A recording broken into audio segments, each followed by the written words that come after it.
Hey guys, today in the studio, we're talking about getting past your first deal. That's right, the fears, the trials, the tribulations. Oh my God, am I ever going to be able to get this done?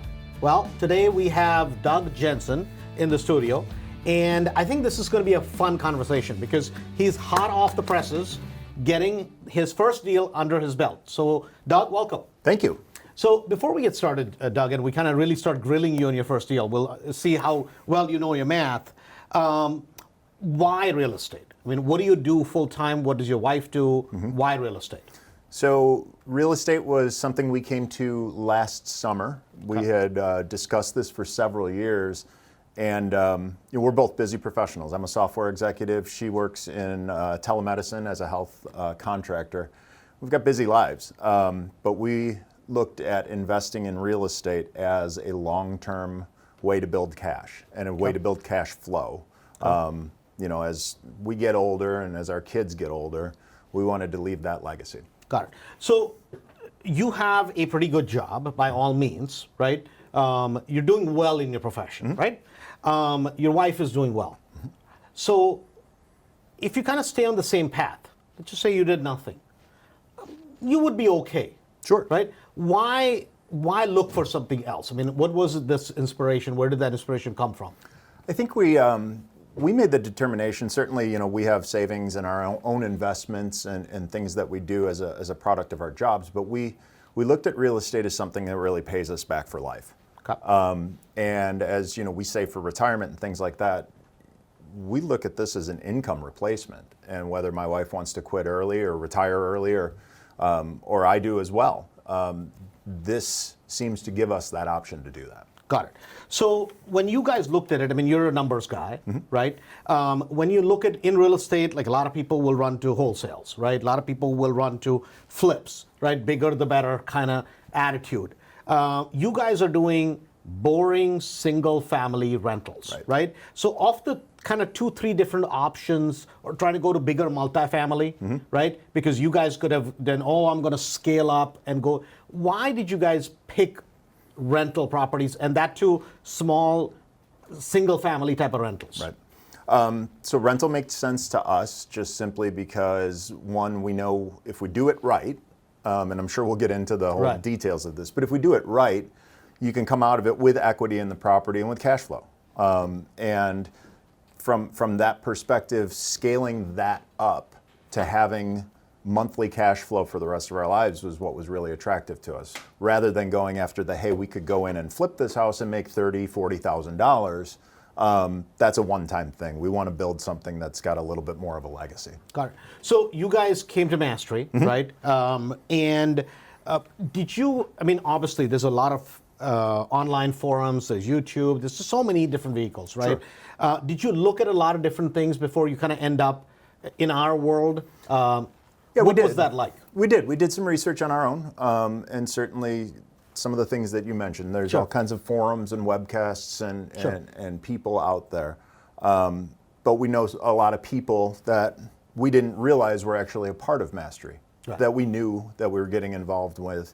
And a lot of the recommendations kept coming back that this is something you should check out. Got it. So you happen to live in Chicago suburbs. I do. Right? And in fact, one of your neighbors, right, happens to be, Miss Super Duper in Mastery, right? I mean, so you're like, we live down the, kind of, you guys live in a nice suburb. So now the philosophy that I try to get across is very non-flashy, right? It's very boring. Basic thing is own 5, 10, 15 single family houses, have them paid off, in a short period of time, and enjoy the rest of your life. Right? That's really the philosophy. Now, if you want to scale up, did that inherently make sense to you? That's part of the reason why we were here. Okay. And why it made sense to us, because certainly, the network within Mastery and the ability to be a part of the community for all things, whether that's, information and knowledge and learning, or access to financing, access to contractors, et cetera.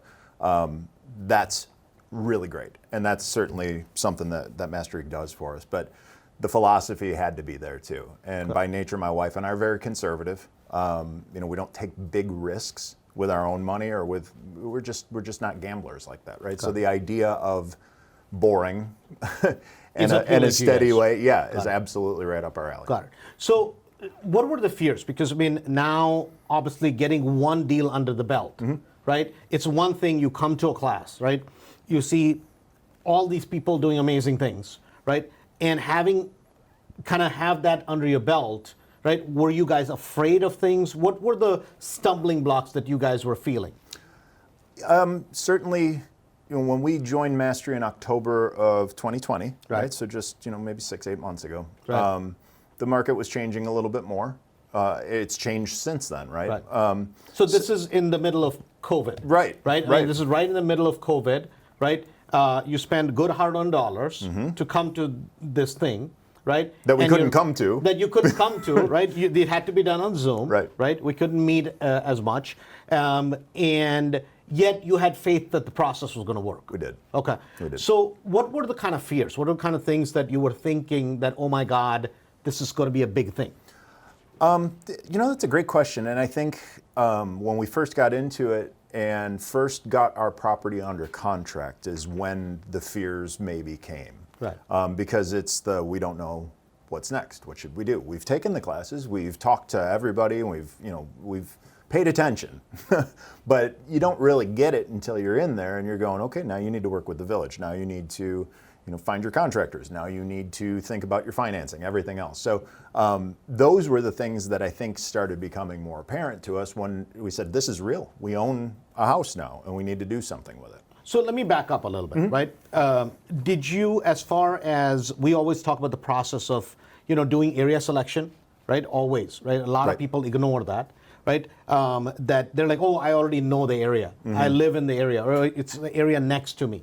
Right? Did that basic philosophy of area selection make sense? It did. Okay. It did, and it made sense simply because we didn't want to get in a position where we would be buying properties that just wouldn't work down the road, right? And if we intend, as we do, to hold these properties for a long time, you want them in nice areas that are improving, and areas that you can justify getting a good rent and putting good families in there to live in those houses. Got it. So yeah, area analysis was important. It was definitely something that we spent a lot of time on when we first started with Mastery. Got it. So you kind of get started with the process, right? And this, because people tell me all the time, right? Andrew, you don't understand the reality, right? Your reality is different than mine. I'm like, no. What you don't understand is, it's like, listen, you just don't know how to look for deals. The deals are there, right? It's just that you need to know what a deal looks like, right? That's the biggest thing. You have to develop that eye for it, right? Because this particular property that you had, that's a property that's an MLS deal. It was, yes. Right? This was available on the multiple listing service, and you found it through Mastery, We did. right? And when you looked at it, right? In fact, I happen to have the picture of it right behind me, and it's a small little house. It is. Right? 2-bedroom or 3-bedroom? It's a 2-1. It was about 840 square feet. Okay, so I want to go through the numbers first, right? Just the raw numbers, so that people get an idea of what this deal looks like, and then let's start breaking it down, right? Because I think that will make much more sense. So let's talk about purchase price. What did you purchase it for? $83K. $83,000, right? And the particular suburb that you bought this in? This is in Joliet. Okay, so how would you describe that? Would A being affluent, B being bread and butter, C being some challenges, and D is disaster? I think this is a solid B Solid area. B. Yeah. Okay, solid B area. So nice bread and butter suburb. You can own it for a very long time, right? Rehab? So do you want the rehab that we anticipated? What was the one anticipated versus reality? So we budgeted around 10.5 for the rehab. 10.5, okay.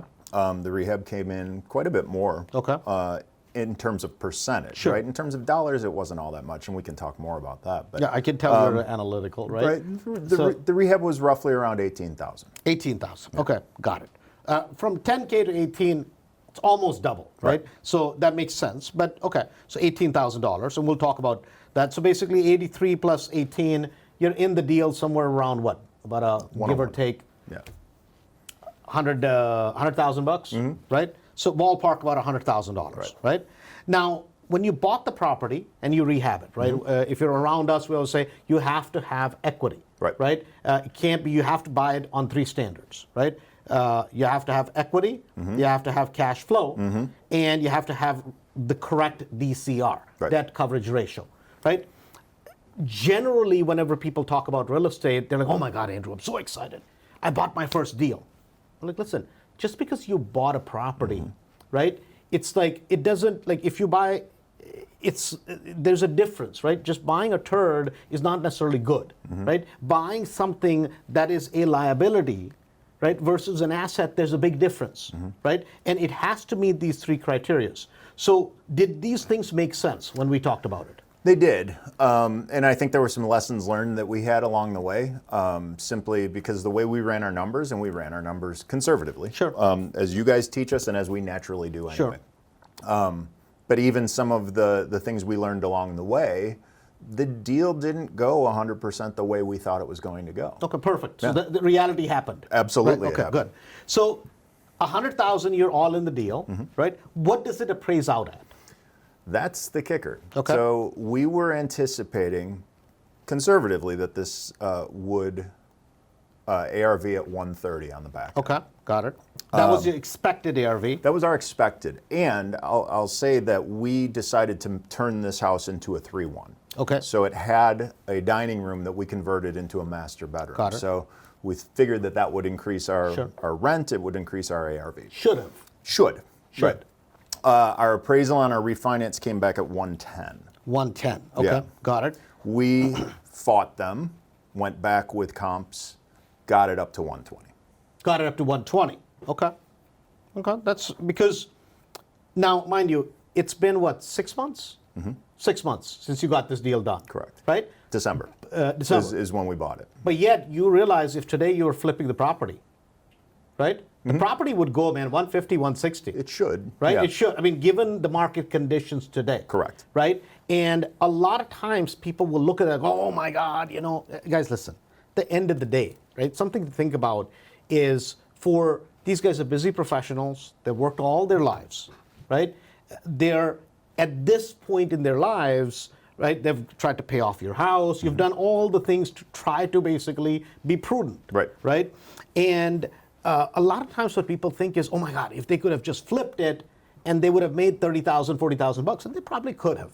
But if you really think about that and you think about somebody, you're probably a little bit older than me, right? But in an age group where you're making decent amount of money, right? You guys are empty nesters at this point, pretty much. No, we still have one in high school. Oh, one in high school, okay. And one in college. So kind of there, right? We're getting close. Getting close. You make $30,000, let's just say, on the property, right? Now suddenly, guess what's going to happen?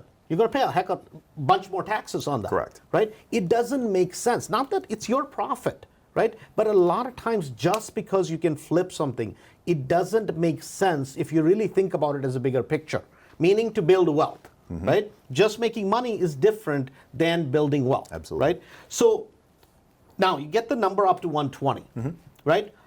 Man, most people, they look at it, they're like, hey, listen, he is in for 120,000, that's not bad, right? So what do you get rent-wise?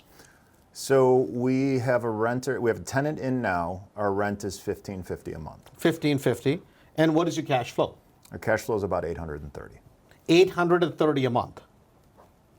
Now, if you were today, I was to ask you, Doug, if you were to rate your deal, right? This being like excellent, this being pathetic, where would you rate your deal? If you're just looking at it from outside. My deal for me, knowing what you know today. absolutely. Yeah. It's a good deal for us. It's a phenomenal deal. But, and I say that simply because, one, we know we'll have this property for some time. Right. Two, it's an extremely manageable mortgage to pay down. So when you think about 257 and getting those properties paid off, we look at that and say we can accelerate this. Right. Three, it cash flows phenomenally. And we had wonderful tenants walking through this property, so I don't have a doubt that we'll continue to rent it. And we left some money in the deal, but just like any other investment, that was a good investment when we ran our numbers and said this is fine. Cash flow is a home run. Yep. Right? Your DCR is a home run, right? It's probably ridiculously good. The only thing is little short on the equity. Right. Right? And now, today, maybe in 6 months, supposedly the house is worth more, right? I mean, just because the market is what it is. But you can't count those, right? It is what it is, and you move on. So as far as money invested in the property, right? How much money do you have invested in it? We have about 15,000. 15,000. So on 15,000 bucks invested, right? You're making, let's just say, keep it even, somewhere around what, 10,000 a year, ballpark? Just right around there. I mean, I don't know, man, where you put your money, but I mean that return you can't get it legally anywhere, right? So let me ask you this: as far as what would have, well, let's start with this, money-wise, right? Where did you get the money to buy the property? So we got through private lending.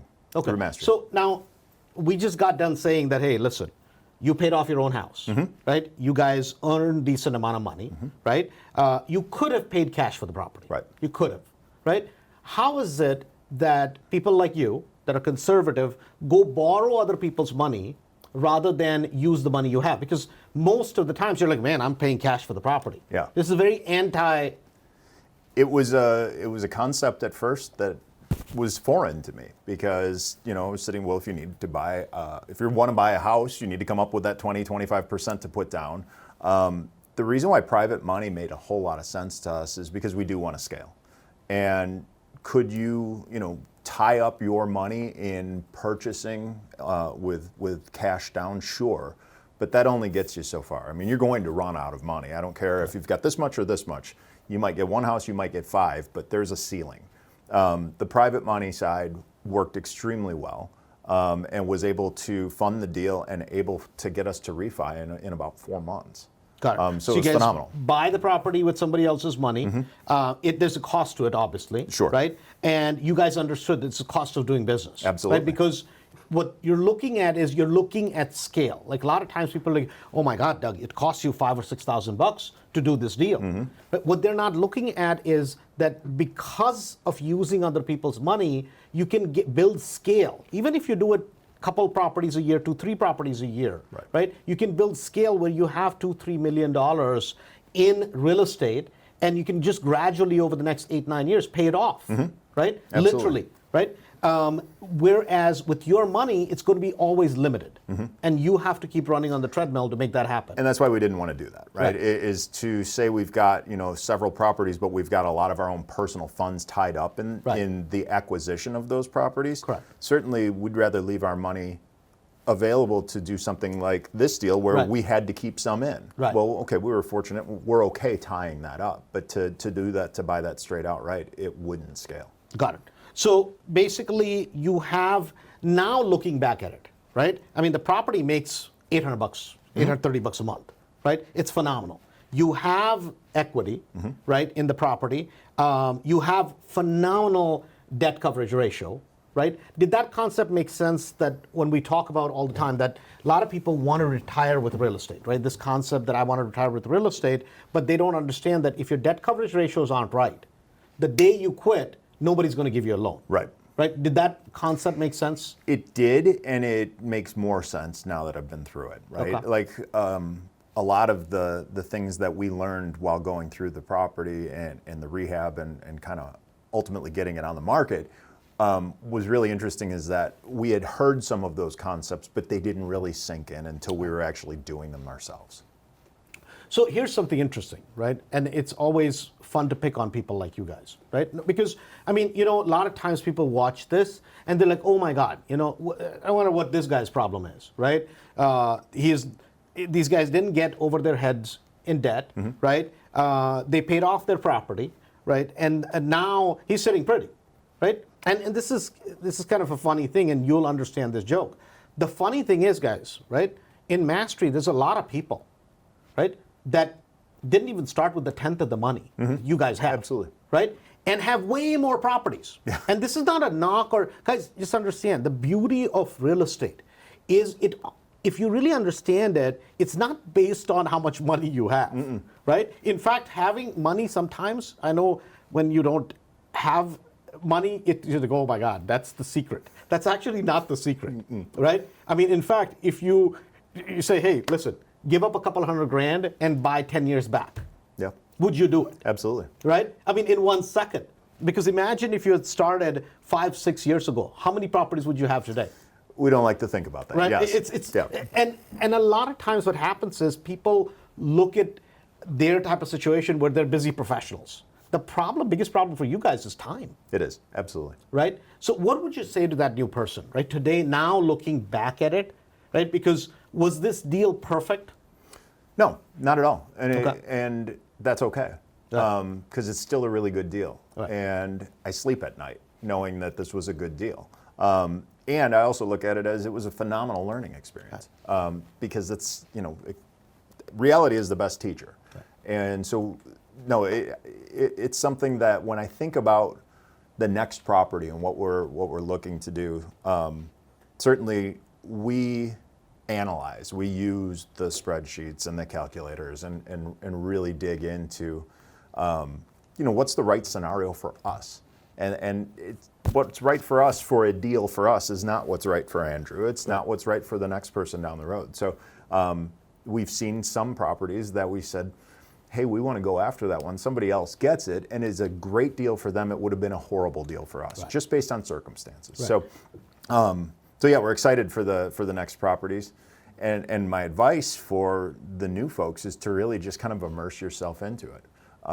We did a lot of that within Mastery, and granted, it may have been remote or, site visits with masks on, but we really, really took advantage of the network, the tremendous amount of knowledge from all the people, the incredible amount of people that are willing to help, and we'll pick up a phone at 10 o'clock at night and say, hey, try this. It was wonderful.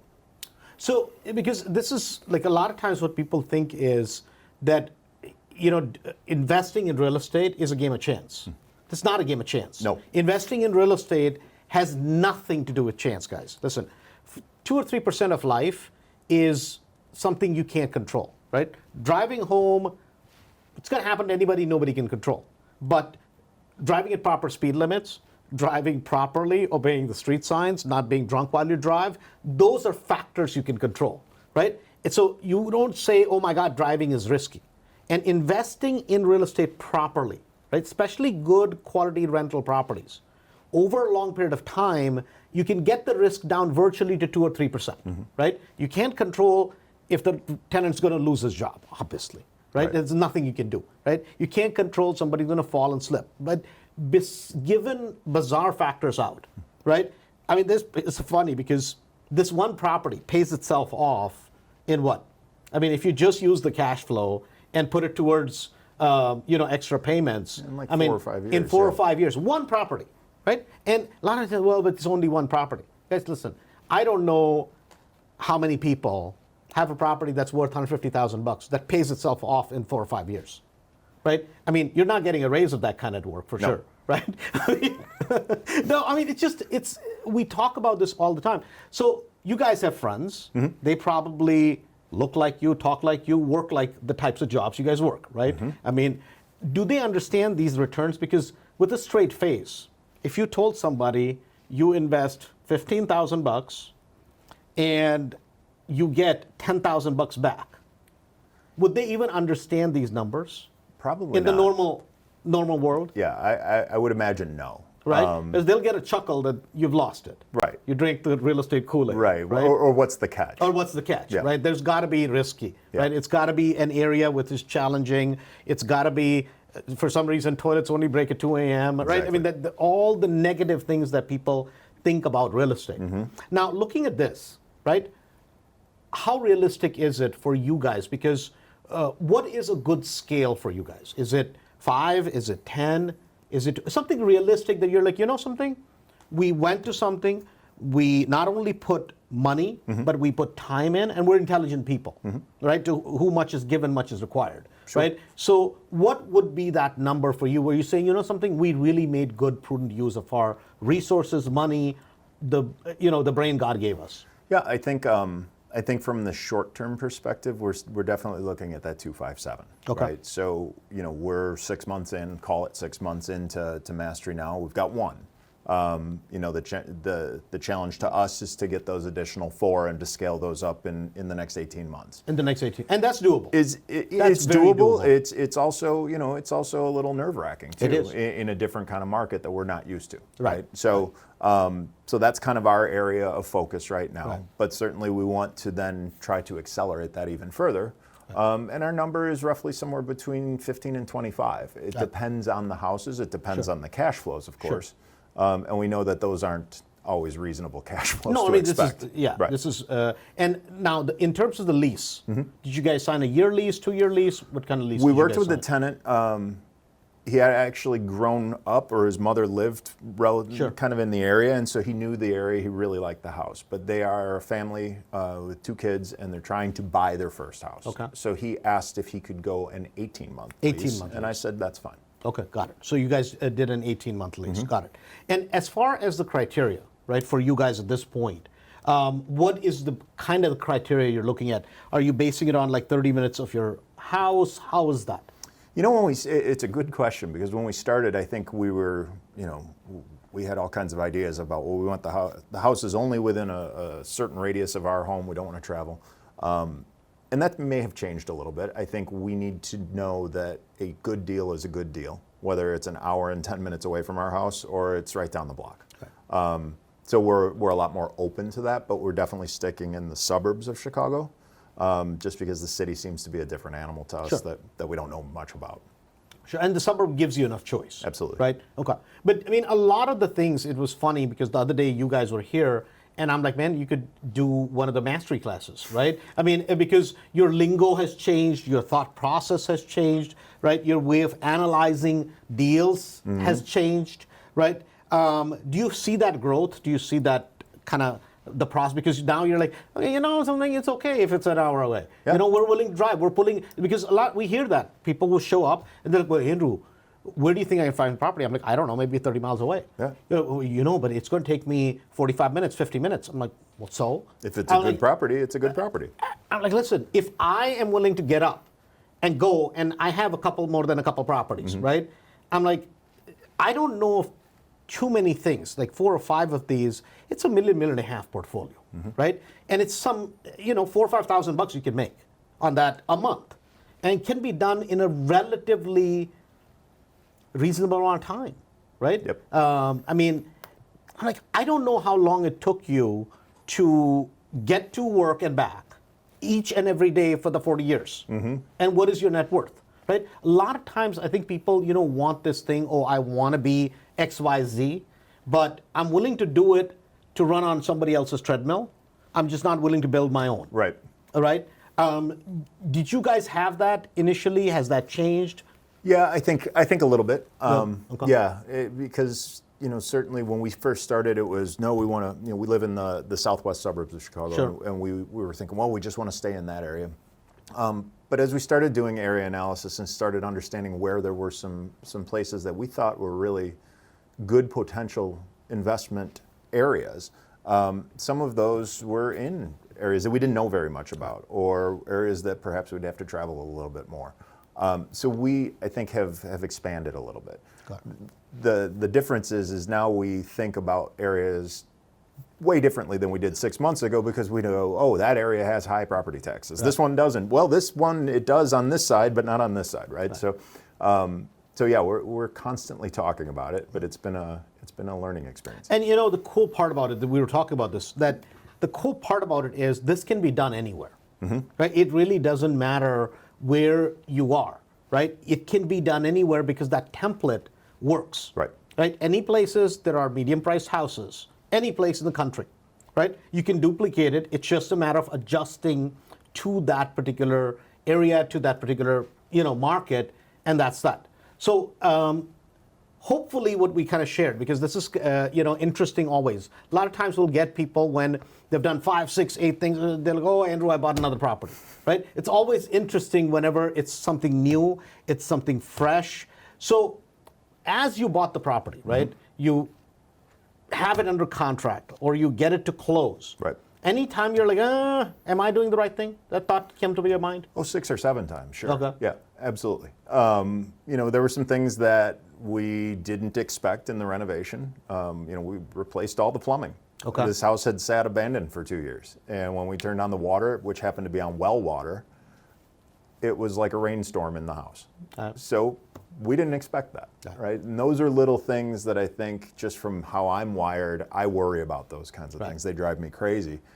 And I was able to, through the process, start breathing a little bit and saying, it's okay, this is still a really good investment, and don't get hung up on these big little things that come up, right? I mean, rewiring a house, that's a big thing. But see, it becomes relative, right? It's all relative. And that's what we had to keep convincing ourselves is, but even with this, it still works. Look at where the numbers are, right? And a lot of times, that's what happens is, a lot of times things today, they go, oh my God, I would never do a property where I would redo all the plumbing. You just did. Right? Now you're like, well, maybe if a 2-unit comes along, all I have to do is just make one phone call, right? Because now you probably know the plumber. I do. Right? Yep. So now that same issue became rather not that difficult, right? It's really funny you say that, because when we've looked at a couple of properties recently, we've gone in and we haven't gotten anything under contract yet, but even just in, preparing to make an offer and visiting the property, we can size up, hey, we're probably going to have to account this much for plumbing. We're going to have to rip that out. Or it's going to need new HVAC. It's going to need a hot water heater. And we've been able to do that a lot more efficiently now and build that into our own numbers to say, here's what we really think a renovation is. And not have it be overwhelming, but not have it be in a position where we under budget it so much that we're in trouble again. Right. Ever thought about, because this is a conversation the other day, it came up, right?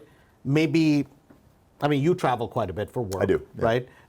And you have to be there, right? Ever thought about maybe living in another part of the country and owning properties in a warmer climate? Yeah, we have. We definitely have. Like I said, my youngest is going to go into her senior year in the fall. And then, we'll have 2 out of the house. So it's likely in the next few years that we have that ability to relocate and to go somewhere and be a little bit closer to some other properties as well. Yeah, and that's probably one of the best things about real estate. Like once you get the concept, right, and once you learn this process, it's literally rinse and repeat, right? And the better you get versed at it. So today, when you're looking at properties, are there any things that you specifically are staying away from? What has been kind of any big things that you could point out for people? In terms of the house, the in terms structure, of the house, the self, the deal, how itself, it is? Maybe the area? Yeah, I think there's 2 schools of thought with Mastery people, and we've talked about this in the past. If some people don't like houses with basements, some people are perfectly okay with it. This particular property had trouble in the basement. Right. I'd love to stay away from that again. Right. However, it's not stopping us. So there's those kind of criteria that we look at. Definitely neighborhood. And definitely in this kind of market, the neighborhoods are changing and changing relatively rapidly. Quickly. Yeah. So being on the front end of that and getting into a place where you think in 4 or 5 years, this is going to be a really, really nice neighborhood is important. So we kind of do our analysis a little differently of saying, where do we see people going, right? People are still leaving the city. Right. Where are they going? Got it. Guys, it's been fun. I wanted Doug especially to come in and kind of talk about some of these things, because a lot of times what happens is we get people and they have 5, 10, 15 houses, and it's not the same. Right? It's always fun whenever somebody just went through it, like, oh my God, my budget was supposed to be 10 and 10.5 and it was 18. Not the end of the world, right? Still a phenomenal deal. So from my end, congratulations, Doug. Thank to you and Miss Liz. And hopefully you guys enjoyed, and we will be back with more.